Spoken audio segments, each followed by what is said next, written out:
Let's get cracking! Welcome back, everybody, here to your coverage of the D2CL. I am TobiWan, bringing you a semi-final game number 3. Na'Vi going up against Alliance. I know a lot of us at home were hoping for a best-of-5, full best-of-5 with amazing, intense games. Well, we got an amazing, intense game in game number 1, but Na'Vi kicks back in game number 2 with a very dominant performance over almost an archaic draft coming out from Alliance. How will game number 3 go? We're going to find out together. Let's get ourselves into the game, and I can welcome in my co-caster for today's matchup. It is Luminous, man. Game number 3. What are we expecting this time around? Well, we seen immediately Alliance says S4 booted off the captain's draft. Wait, no, he's not. He's still the captain's seat. Oh, he is. The Joyce join. I'm so used to the first slot is the captain. Okay, they still have confidence in S4. All right, good to know. But yeah, I don't think we're gonna see a count on PL. It just simply you need a lot of space, and Na'Vi just didn't give him any. Yeah, so, it was just space created by the other players. It was yes. Yeah, I don't know if you saw Havor's tweet in the break, but he's like, it's always nice to feed and realize that your team will carry you. Yes. And then much love. I mean, he just had that one death. It's not really a feed, but he'll always call us that. He was like that moment when he died on bottom lane and gave away the first blood. That's probably what's sticking in his mind for now. But Na'Vi, man, what's going to be in our mind is Invoker. So we get a Dendi Invoker for the second time tonight, Lifestealer as well, but for the first time tonight, we finally get the Visage through the pool. Yes. Visage is one of those heroes that a lot of the North American teams are picking up. Your EGs, your Cloud9s. Team Dog's been liking it quite a bit, although I don't think you could consider Team Dog North American at all. Dream League does, but I don't. In any case, Visage is a hero that does a lot, especially if you couple them with support heroes or carry heroes like Drow Ranger or Tinker, neither of which I don't think Alliance plays much. But in that case, he's just so versatile in terms of what he brings to the table. I'm actually trying to remember the last time I saw Alliance play a Tinker. I know Na'Vi enjoy it, like Denny's really good at it. Funnick is actually not too shabby at it either. Yeah, but late game, I say Tinker because you could bots on the birds, but you know everybody else could get a bot late game if you want to set up those kind of immaculate ganks. But yeah, I mean, his birds are so hard to go through in terms of stunning when you're chasing. But what really matters in this game, I think, is Doom. What position is he going to be playing in? Is it going to be that loaded Doom? In this game, like unless they're going to run an aggressive tri-lane, it's kind of got to be. Yeah. Like it's got to be a safe lane Doombringer because they don't have like with a puck already in the field. Admiral Bulldog, he's not like unless they're going to switch their lanes up. That'll be the only other thing which could make it work for him. But yeah, like this is going to be a mid-solo puck. Like this is an S4 puck no matter what happens. An Admiral Bulldog, I doubt he'd want to take the Doombringer unless he's got a safer lane to farm. And sitting on an off lane up against a Lifestealer and Dazzle, you're going to slow him down with open wounds and poison. He'll be dead on the top lane before he can even blink. Yeah. So by process of elimination, safe lane Doom. Yeah. I think we're gonna need a Doom that gets big and gets farm. And I really like Doom against Invoker. A lot of times you drop the Doom on the Invoker and you're probably not gonna get the kill because he's so fast. He has teammates healing back up. But just knowing that you remove him from the fight effectively, his spells, for like 15 to 17 seconds, that's oftentimes good enough. It's essentially a 5v4.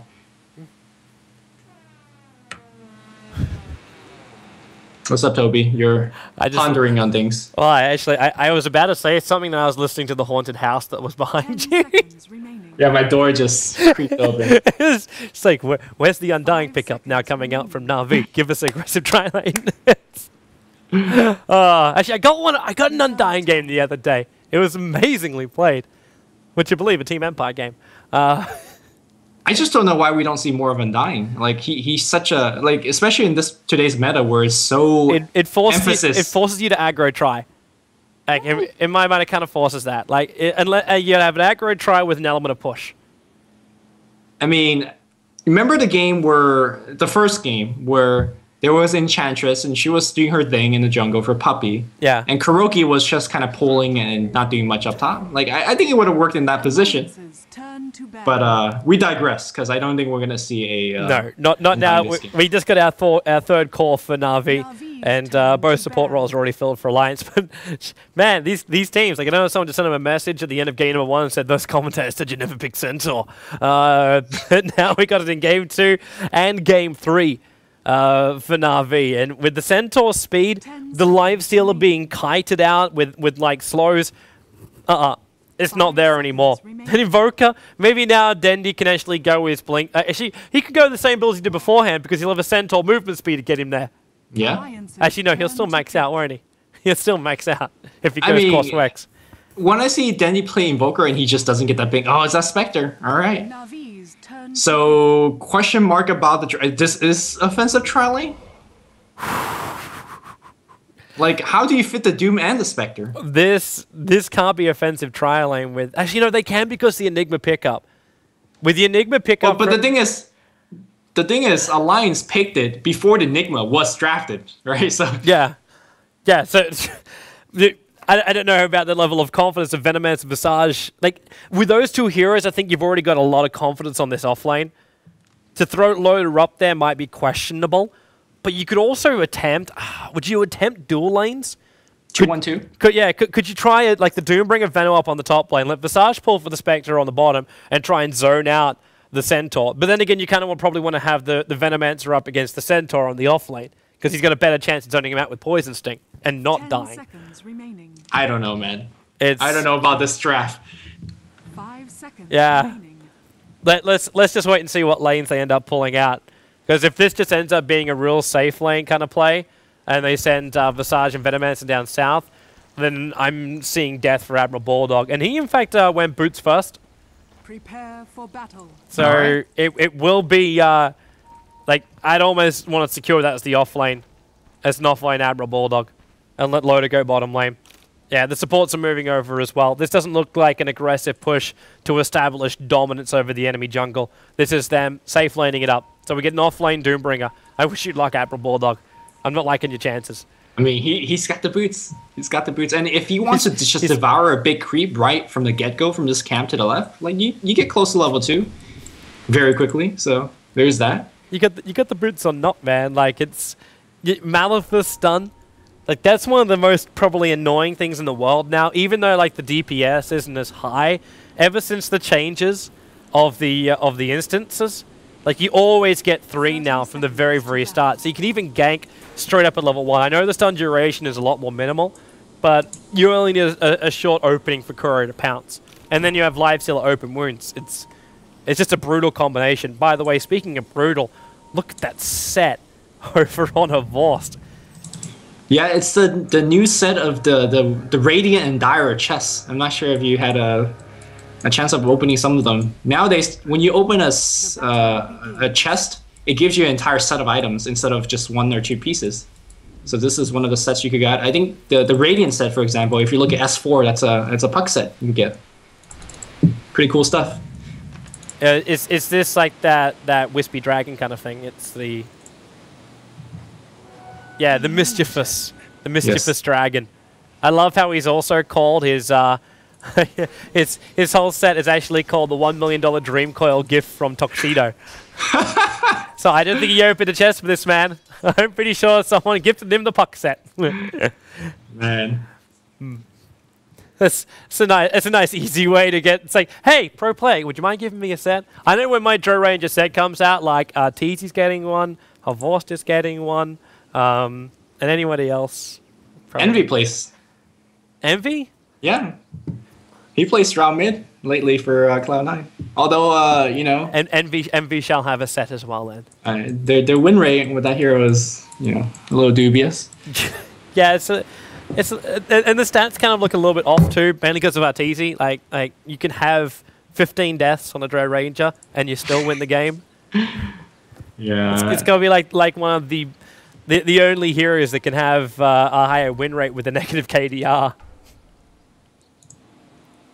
Who actually has a lot of... I mean, all supports have native KDR when they win, right?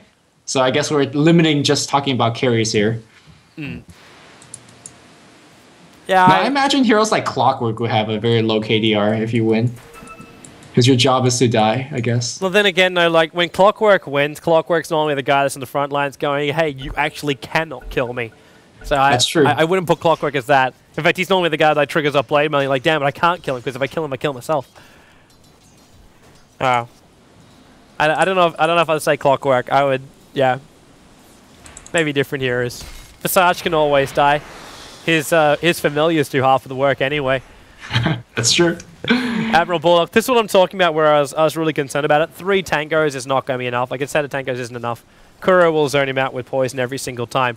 And Funix being allowed to come in very, very close to this lane on the bottom. I thought RK would be a little bit more in his face, especially considering Funix didn't go a point up in return. He's gone the point up in the Hoof Stomp instead. It's just so hard to harass somebody that has 5 armor. Oh, 2-Stomp's going to hit on Ake. I don't think Ake's going to die here. I say that, though. Funix giving him the beatdowns. It's a good thing there's no boots on Funix. Because if there was boots on Funix right now, then there would be a way that he could follow up and get that kill. But RK's coming back into the lane again. But you know this Funix build? Like, he went for the Ring of Protection as well as the Stout Shield at the very, very start. Like, he knew he was going to take a ransom damage from RK, but he wants to push the envelope. Try and get a little bit more experience out of that bottom lane than Doombringer was able to get from the top. And in fact, Doombringer, like, he'll TP back up to the top lane now. The creep wave's there, but he went jungle for a little bit. Yeah, first blood actually happens in the mid lane. What? What's this? A Okay. fascinating substance. That should... Explain to me how that's possible. Actually, I might know how that's possible. Look at Dendy's build. Yeah? He never invoked anything. He doesn't have invoke. Dude, he just want to be a wizard. Well, first year students can't battle trolls, man. Funix coming down for EGM. He's already got himself a haste rune. He's trying to battle it out. This is one very frustrating centaur that Elias has to deal with in the off lane. Oh, the courier! He's okay. The bottle's coming back in towards middle lane for S4. But yeah, the fact that Dendy has died so early on, that's a big start for S4 too. Especially considering he's basically dropped Dendy down a long way. Dendy's item progression now is going to be really, I'm not going to say horrendous, but that early hand of mines he might have been considering to get the early level advantage probably won't even exist now. Yeah, and unlike the first blood that Dendy gave up in game number 1 against a Bat Rider matchup, Puck, right at level 6, he has much more solo killing potential than a Bat Rider does. Especially when Dendy's seemingly going for a Quas Exhort build, who it's not exactly known for survivability. So I think if S4, for example, gets a very good rune, then he might be in big trouble. I get a funny feeling the Poppy has asked him to change his mind. Or Dendy has changed his mind himself. Because that's the only real reason why you'd go like a point Quas, Wex, and Exhort. Yeah, that's a good point. Your advantage isn't enough. So I got a funny feeling he was spotted out going for Quas Exhort, and it's just like, no. We need tornadoes. We need EMPs. We need this kind of combination, because they do kind of need that. Because then Puppy, like, if there's a good tornado with a high hang time, Puppy just comes in and then just goes boom. Like, easy black hole for him. And they're going to give him the money anyway, because now with the tier 1 tower being pressured out, we've got an army of conversions which are about to expand themselves as well with Creep Wave coming in. But with the catapult here as well, it really shouldn't be too difficult to bring down this tower. But then again, S4, oh wow, now I get to watch him. Dendy, he jumps invis, but S4 still had mana for a rift. He gets the kill. He started with a Dream Call. Then he invoked up the invis Ghost Walk. But now, well, Dendy goes down for a second time to now a DD'd up Puck. It's been a long time since I've seen Dendy get outplayed so much. In a true 1v1, there was no ganks. There's just nothing. It's just straight up outplay by S4. And guess what? He has a double damage rune. So unless Funix is holding Dendy's hand, Dendy is walking on thin water, thin ice. How's Funix supposed to hold his hand? This guy is a freaking centaur, man. He's like, you can hold my club. That sounds... All right, let's just move on from that discussion. But here's the thing. I think he actually might have that Wex for that Ghost Walk just to survive. But to do it before you even have Invoke? What's that? But to do it before you even have Invoke. Like, you're right. It may just be that 1 point just to sit in there and... But the fact he leveled it up before he even had the ability to invoke. So he never even had Cold Snap when S4 jumped on him before. And S4 probably thought it was the easiest kill of his life.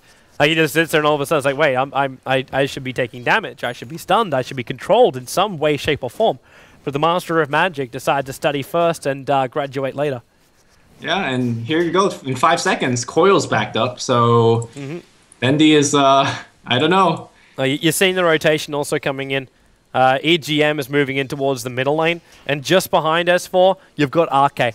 So they've actually got 2 support heroes moving in for Dendi. But they can't kill him off. Have we got Dust or we've got a Sentry? We only got 1 Sentry. It's over on RK. I mean, we saw in the last engagement, if you get low enough, the Waning Rift is what's going to be the killing blow for S4. So the cool thing about Dream Coils is even if you go into invisibility, the link still finds where you are. Like, you're still linked to the ball. So that's where S4 could use it to track you. But for now, it's going to be rotation coming from Puppey as well. Speaking of Puppey, I think he's going to have a tough time in this game as well. How is he going to actually reliably get off a black hole? With a haste rune? Would that do it for you? With the what? Haste rune? He just runs in with a haste rune, and now he can Maleficent over an RK. Remember, the 3 Suns, he's got a full army of convergence here, and Puppey, there's your hole! And he actually got him. He got the Venom on the end, S falls on the front lines, but Solid Sun should damage with the Haunt in from Loda. Things are going bad for Na'Vi. Things are going really bad for Na'Vi. They got the hole, but there was no tornado, or I guess meteor. I mean, then he could actually invoke anything, but none of his spells actually do anything at this point. Well, what's the range of that tornado? I don't know, like 2 feet in front of you, I guess. Yeah. Shortest thing he's seen in his life. It's also a great haunt in from Loda. Look at this guy's money. Loda, this is now the 2nd time he's played a hero, which hits its stride a little bit later, but this time he's throwing a lot. They're going to go on Funnick. Like, dagger in, the Gal's got to connect, and he just TP's out. No stun. But you notice, like, he's not going drums this time around. We're not wasting any other kind of money. This is a straight Radiance for Loda. Because if it was going to be like Handed Minus, he would have bought the damn thing already. So, yeah, I got a funny feeling that this is just going to be a straight-up Radiance build from him, which means Blink Dagger is going to be pointless for Puppey. Because it'll always be on cooldown before the fight begins. It's going to be much harder for Centaur to get that Blink. Yeah. And use it effectively. And if Dendi, we talked about how he loves a Blink on the Invoker. Well, maybe this is a game to just not go for it, like last time he got Yules. I think Dendi's just having such a tough time on the mid lane. Yeah. I'm almost looking to see a rotation come out. Like, I don't know if you can really push the Live Stealer up against the puck, but it kind of feels like something needs to change here. Dendi needs space on the top lane to try and find his farm again, because he's about to pick up a Hand of Midas. Like, he's sitting at the 1600 gold. This will be Midas for him. But he needs space to still find those levels. Getting a Midas is only stage 1 of the plan to come back. And when you keep letting runes like this get away, like a regeneration rune in for Puck, his life just gets harder and harder.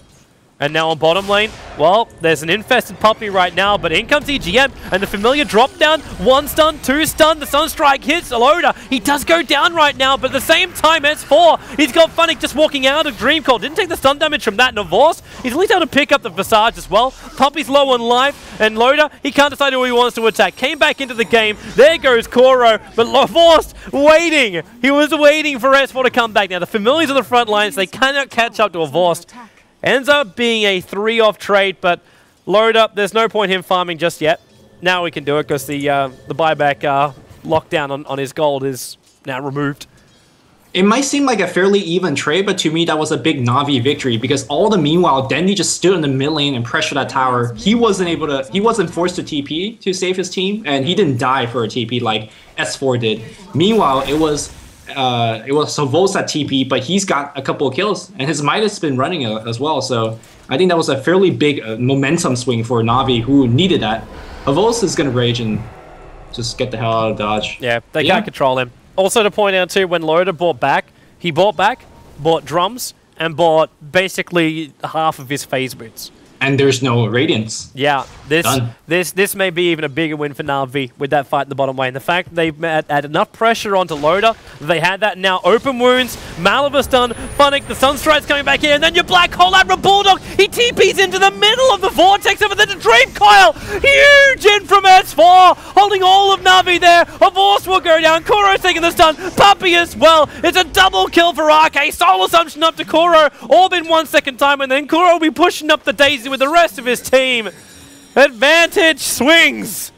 I mean, it's a 4-for-2 trade, but it's also a 4-for-2 carry, especially a carry that has just bought back.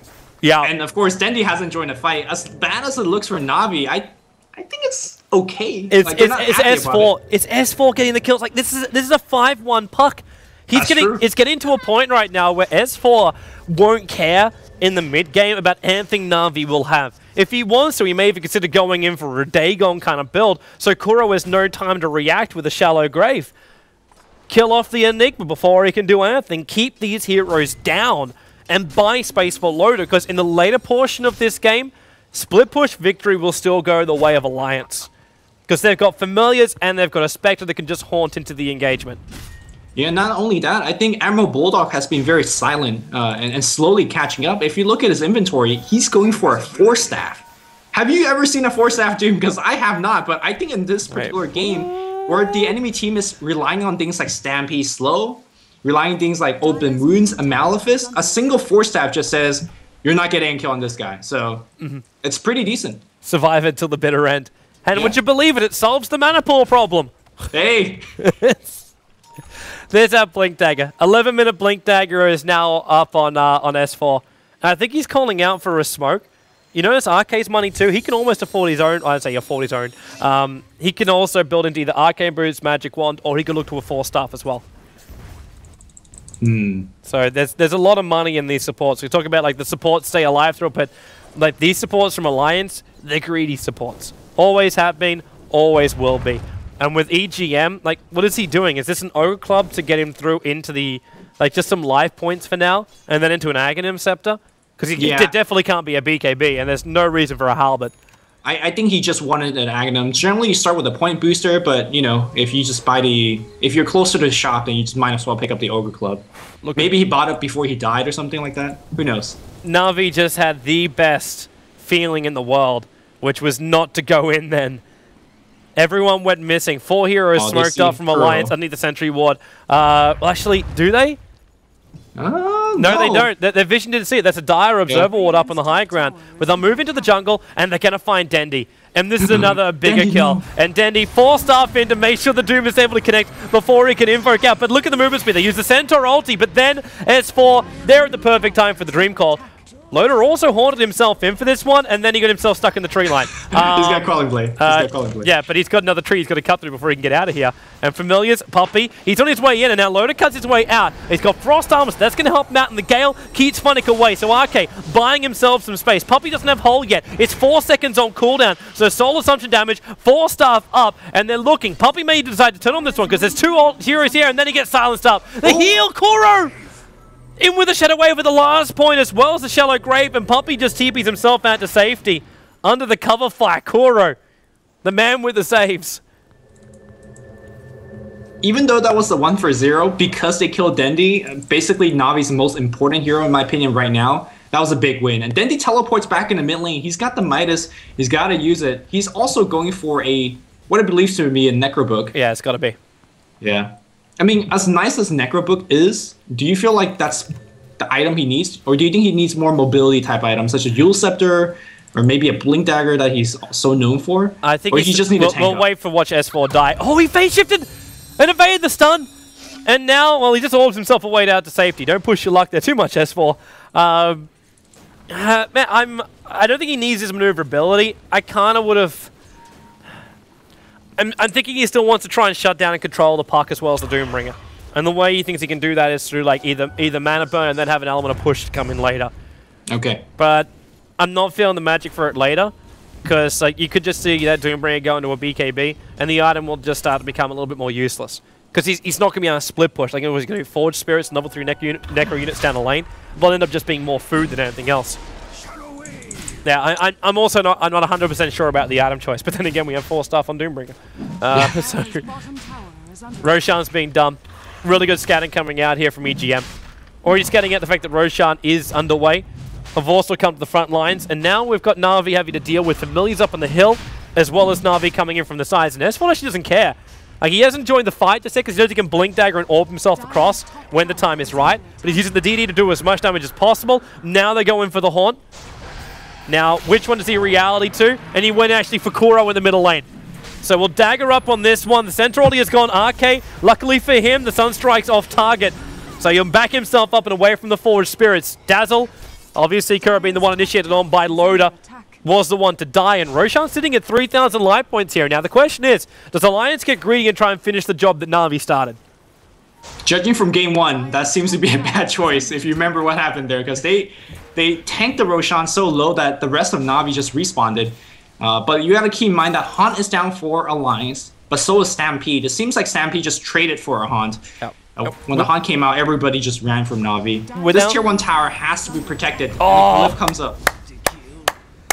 I didn't even see that. He was waiting for it. He was waiting for it. I knew it had to come at some point. And with the push coming into middle lane, Venomancer, he was just wandering up the river through this way.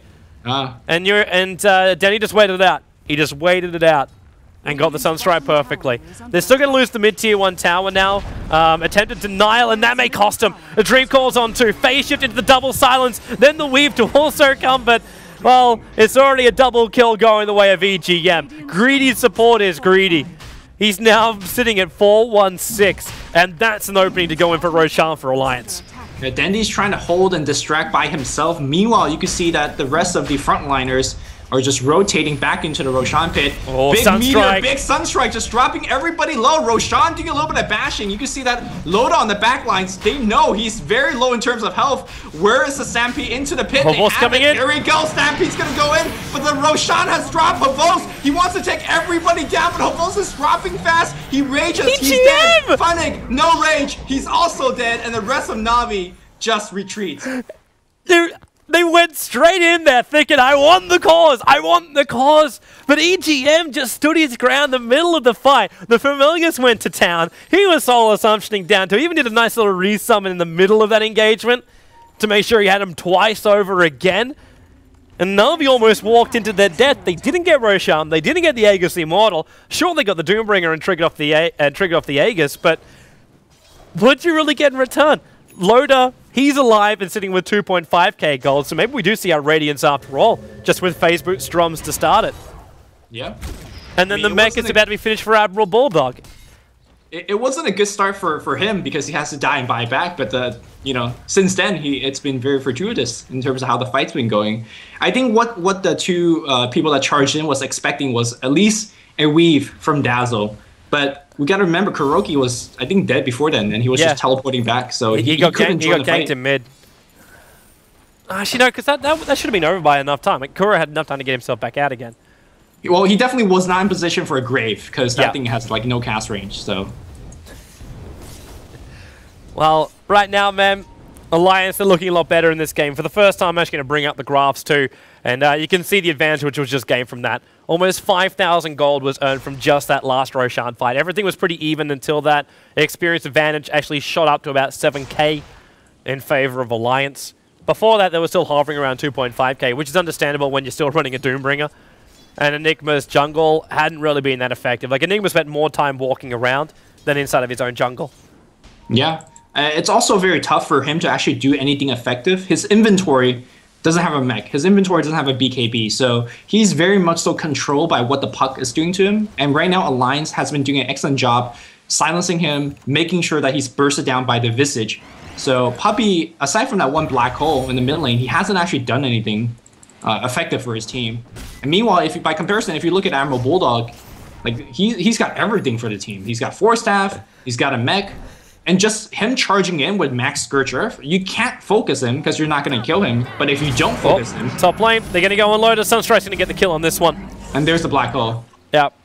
Being used up on top lane, but they used the Centaur ulti to initiate. That was the other major thing that was missing before. You called it out when the Roshan fight was happening, but it was just the fact that the Centaur ulti was used, Puppy couldn't get in range.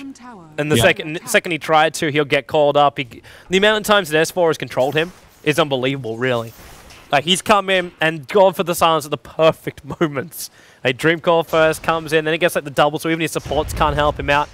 And the fact that EGM, like this is pre-20 minutes, he'll resummon his Familiars in a moment, but he has Ag in him except to Familiars now.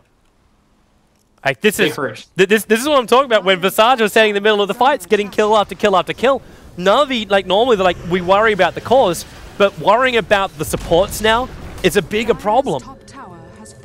Like, even Arcade, he's going to spare 1k gold sitting on this Venomancer. They go to deny up the mid tower in a moment. The Force Spirits are coming in here to try and stop him from getting this tower. And, well, actually got it. They mistimed the denial. Has fallen. Big play for Dendi, I suppose. A very lucky play for him. In any case, he's going to have a Necro 3 completely finished. Tower is under attack.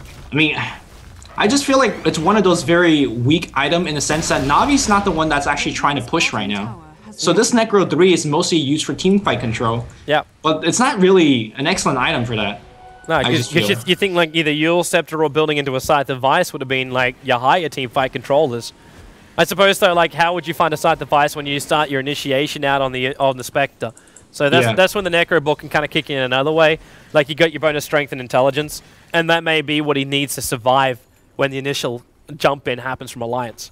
Yeah, I agree. I just feel like Alliance just have this particular draft that makes you think, oh, I need this item to counter this one hero, but I get countered by the other hero. For example, BKB would be nice against Puck, Veno, but Doom says I don't care about that. Yeah. Yeah, if you get Necroboke, then one of these heroes like it's decent against Spectre, but then that means Puck is gonna get you and Doom's gonna get you. So it's a tough situation for Dendi to be in, but two teams are running into each other. Right now, the Coil is going to come in. The Han's going to be there as well. It grabs 2. Puppey gets doomed up immediately. They're going to try to burst down S4. Sunstrike's going to hit. S4 is dropping low. He does dodge the Hoops Bomb, but he's still alive. How is S4 still alive? They're trying to get him back in the fight.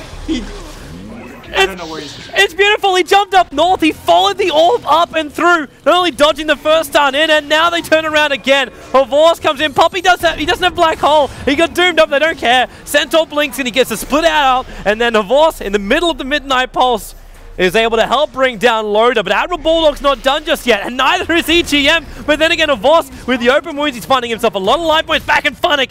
Double stun out, then going for the double edge, but EGM! He's like, well, you drop yourself down low in life, and you give me charges. Tools to win over a Centaur have been granted the way of this Visage. He's 8-1-7, man!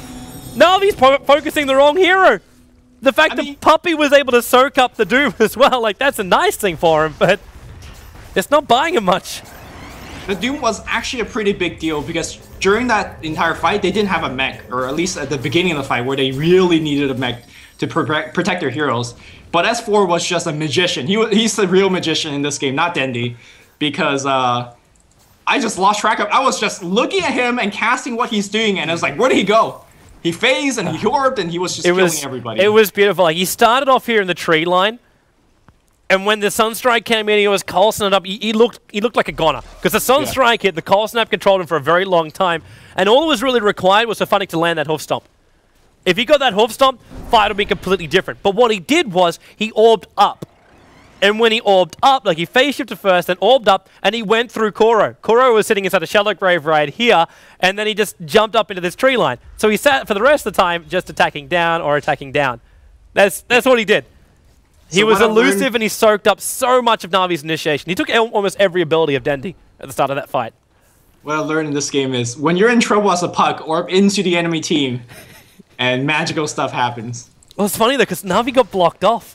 Yeah. Like they found most of their team on the other side of that line. And that kind of left Kuro stranded up here. You had one other hero stranded up here, and then they try to fight from this angle, which they didn't really have the best like field of vision at all, because they actually didn't see where S4 was during that fight, because he was on the other side of one tree, and I didn't think there was another position. I may be wrong on this, but it didn't look like there was a position of any Navi creep or hero or unit that gave the vision. Well, in any case, after that particular fight, Alliance... I mean, it was one of those fights where they traded a lot of kills, but at the end, they didn't actually get any objective. Whoa. Surprised he didn't start for the silence. I think he was expecting Admiral Bull to be right behind him. Funnick, what are you doing, man? TP's in, he'll take the Soul Assumption damage, and S4. Mr. Haystrom was considering running after that, but they secured the Tier 1 tower in the bottom lane at least. But they really wanted that kill on Lifesteal, who... possible critical time for him to stay alive, just finished up a full Assault Cuirass. Yeah, I think what S4 was looking to do is blink in and start off with Waning Rift, and then allow the Doom to come in. But unfortunately, I think his blink was a little bit too short, so it happened what it happened. But a lot of spells are down for Alliance. Maybe that means Roshan, if it's spawning very soon, that there is a chance that Navi could take it. But I don't think that's going to be the case. Well, they got another minute. Just give them time. While we take that minute, let's do over our chat trivia again for our next game. Name the only 4 heroes to complete Assault Cuirass more than 200 times in Pro Dota 2 matches since mid-2012. Radiant's middle tower is under attack. So, big AC heroes. I could name one. We're looking at it right now. Which one are you looking at? Are you actually thinking Lifestealer for Assault Cuirass? Yeah. I mean, well, actually... Would it be enough times? Because the Lifestealer, like, if we go back to, like, so last year, like, it was Armlet, it was all of these other things. We never really saw the AC until later in the game. Right. And games ended pretty... Oh, no, it's Lone Druid. Oh, yeah, Lone For sure. Lone Druid number 1. 100% number 1. Who else would be in that mix? Would we actually say in the age of the Bristleback? Did he... I don't think he's played that many games. It's still since mid last year. Which is why in the back of my mind I'm considering that. Meanwhile, we should probably focus on the mid tower. You can ponder that mystery. I'm also loving too. This one I'm talking about with the split push. Radiance is fully up on Loader. I don't think we actually talked about that yet. But he's just split pushing out top lane. Has phase boost drum, so it's only 1k life points, 1.1k life points, almost 1.2. But that's not really a huge amount. But with having that Radiance up and running, it's going to cause chaos for Na'Vi. And they're looking to initiate in and kill off before the chaos begins. That's why we have the infested Lifestealer inside the Centaur. Yeah, I think with Navi's kind of great teamwork and focus fire, because Spectre is so low HP, they could actually still find the right one and focus him and kill him quickly. But once, like, let's say a Vitality booster comes out on Loda, or maybe a Heart comes out on Loda, then the game just really becomes much, much more difficult. See, I would still question, though, the fact if they can get the initiation off. Because we've got to Scythe the Vice over on Puck. And look at EGM. We may be seeing a second AC coming up. We saw one from Na'Vi, but I think EGM in this game may have, in fact, build up into the Assault Cuirass. Maybe a Shiva would be good, just to not stack things up. But look at Funnick. He's on the back line. The Trojan horse. With the Lifestealer inside. He can hope, man. With an Invis rune, he may have an opening for it. The Familiars just dropped down too, so those stuns won't be available. The Creeps finds the Centaur because of this random sentry. At least he can look inside the Roche pit and see he's up, but the Venomancer was spotted that one out. So, like, Alliance, in this point, they can either rotate up towards the tier 2 tower on the top lane. Considering there's no kills, I'm pretty sure that's what they're going to do. RK? It's like the most obvious. Shh! They don't know! Lone Druid, Alchemist, Lifestealer, DK. So at least, yeah, you got two of them, man. Oh, DK was played a lot. Yeah, kind of forgot about that hero. We kind of forget about Alchemist too. Ever since the nerf, he just doesn't flag in the memory anymore. Like the only team which could happen is do we say CIS from China? Yeah. With that Darkseer Alchemist combo. Yeah. Well, there goes Roshan though. So Alliance actually not getting the better trade-off in this in my mind. Like tier 2 tower for giving over an Aegis the Immortal into a Lifestealer's hands. Yeah, simply for the reason that I don't think Na'Vi could have defended that tier 2 even if all 5 heroes were there. Yeah. So that tower was already dead. It also bought time too, because like Denny just finished his BKB again, like the second game in a row. I think this game is much more warranted when that puck is just jumping on top of you. Like you just need to survive and need to get your spell off your spell. Even Funnick, this man's building into a pipe for the team. Like Yeah. he just picked up his Hood of Defiance. This is a rather difficult to kill off Centaur. And that's probably where the downside of Alliance does really kick in. Like, where is their physical DPS really coming from? Right now, most of the DPS that I've been watching during these fights is actually coming out from EGM of all players. Like, the controls come out from the rest, so S4's got some good burst damage out. But, like, Admiral Bulldog's not walking around with Alpha Wolf. In fact, he's just giving the swiftness aura to everybody on the map. I think Loda is going to help out with that department. Oh, right? Jump in. They already got the Hex on Dendy. Jump in, Horn, and Horn stop for the blink. Control timing is perfect, and now the stomp from Funnick is also out of position. That's a quick kill on Dendy, and this may in fact be top racks. Puppy doesn't have a teleport scroll. He's just walking back in the fight. He's going to look for a big black hole in the back, and it's going to be Funnick trying to initiate, but the birds are tearing apart. The Grave's going to come through. Havos runs, and he gets doomed. Resummon. No beast, nothing, and he's going to just get bursted down. Funnick's still alive. Why is he still alive? Okay, he's dead. It was Koro. It was Koro keeping alive, and Puppy just walked through the middle of the engagement and just threw away YOLO. EGM just got himself another set of kills. This is 11-1-7 now on the Visage, who can afford a full Shiva's Guard. Jump in! This is GG. This is this. I don't want to call it 30 minutes into the game already, but Na'Vi only have a Lifestealer alive. Alliance have everybody up, and they can claim a double Raxing right now. And yeah, Puppy calls it, man. This game was good. This game was golden, but this game belongs to Alliance.